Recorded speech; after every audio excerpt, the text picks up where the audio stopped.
So today we're going to talk about Southern Europe. So I'm going to go ahead and go through these notes with you guys. Okay, so this is Vatican City, and Vatican City is within Rome. That's what the background is here. But Southern Europe, we're going to be talking about Italy, Greece, that area, the Southern Mediterranean.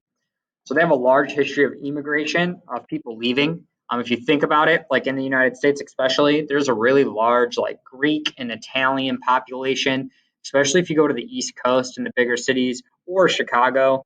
There's a big population of uh, immigrants from Greece and like Macedonia and Italy and that type of thing.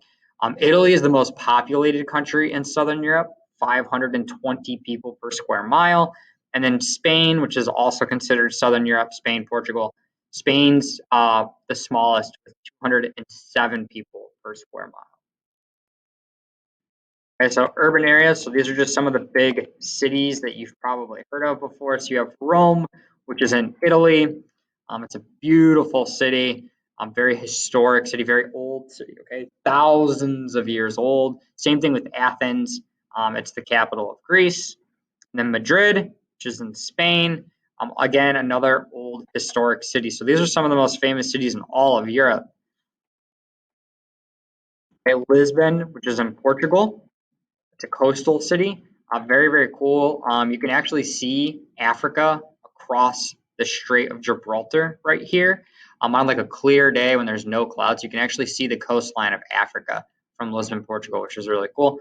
Milan, Italy. This is where like the Renaissance took place. Very historic city for like art and science. And then Venice, which is a very famous city in Italy because it has canals, kind of like Amsterdam. It's a city that spirals. Like if you look at it from over the top, it's a big spiral, and the spiral is the canal. They made the canal in a spiral, and then all the houses and buildings are in between those spirals.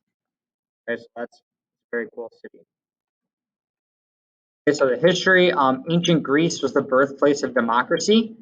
And in Greece, they had laws that said that if you were a land-owning male who owned slaves, you were allowed to vote, and you were allowed to vote on everything.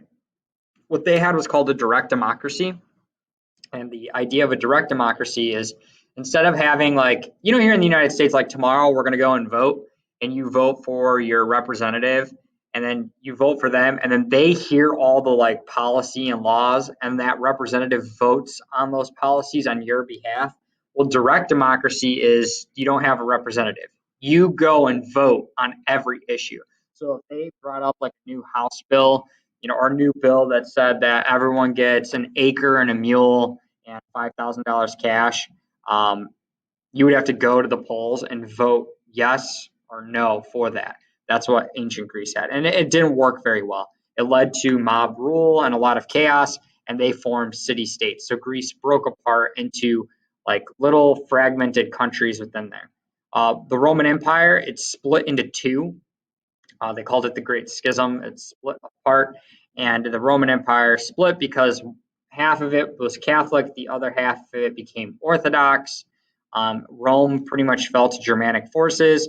The eastern part of the Roman Empire becomes the Byzantine Empire, and the western part becomes eventually the Holy Roman Empire. This was a lasting effect on European history because this breakup of Rome really set the precedent for the different religions and cultures that develop in Europe after the fact. So like even to this very day, if you go into Eastern Europe or Western Russia, they're Orthodox Christianity. Where if you go to Western Europe and Southern Europe, it's very Catholic. And it's still that way today, but that happened thousands of years ago. During World War II, Greece and Italy were led by dictators, and we talked about Adolf Hitler and Nazi Germany on Friday. Greece and Italy were allies with Nazi Germany, and they both had dictators as well, and they were very unpopular. They were both executed. Education and healthcare, they have a 99% literacy rate. Healthcare is provided for by the government. One thing that's really important in this section of notes is they speak what's called the Romantic languages. Italian, Spanish, French, and Portuguese. All four of these are called Romance languages because all four of them stem from Latin. So Latin is the base of all four of these languages, and the differences between the languages are very, very minimal. So like if you can speak Italian, you can pretty much speak Spanish or French or Portuguese. They're very similar. Religions, Catholicism and Eastern Orthodoxy. So Catholic and Eastern Orthodox are the two most popular religions. Okay, the arts, columns, domes, and arches. So you can see these are the columns. These were invented by the Romans. Domes, these were created by the Turks. And then these are aqueducts, which carried water at the top. It's like a track. Think like the top of it was hollow, like this, and water would flow down this. Okay. And these were called aqueducts, but they made arches because they could support more weight than if you just built a wall, and they use less material because you have, open space here. You're not just building straight, rock or brick all the way up. You have these arches which relieve some weight, make it a little bit stronger and more aerodynamic. Because as the wind blows through, the wind can travel through those openings. Instead of blowing into this and trying to knock it over, it can actually just get through it. Okay, so it's very cool. And that was invented by the Romans as well. Okay, so Leonardo da Vinci, he paints the Last Supper. That's this right here. This was Jesus's last dinner before he was crucified. And then this is the Mona Lisa. Michelangelo painted the Sistine Chapel, this is the ceiling and walls of the Sistine Chapel, which is a church in Milan, Italy. And then this is the statue of David. Okay. And they do bullfighting, which is a popular sport. They also do the running of the bulls.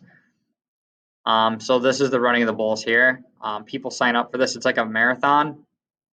So they start, everyone starts running, and then 10 minutes after the start of the race, they release bulls, and usually it results in like the last 5 or 6 miles of the marathon. The bulls can get to the runners, and they try to kill them. And the goal is to finish the race and not get killed. And if you win the race, you can win like millions of dollars. That's ridiculous, but they do it every year. But bullfighting and the running of the bulls is very, very popular in Spain. And this is how the Roman Empire split up, the Great Schism. So this part becomes the Catholic part, this part becomes the Orthodox part, and this altered the way that Europe developed. And this is just some pictures of more of the architecture, the columns, the domes, okay? And that's it for the notes, okay? Thanks for watching. Bye.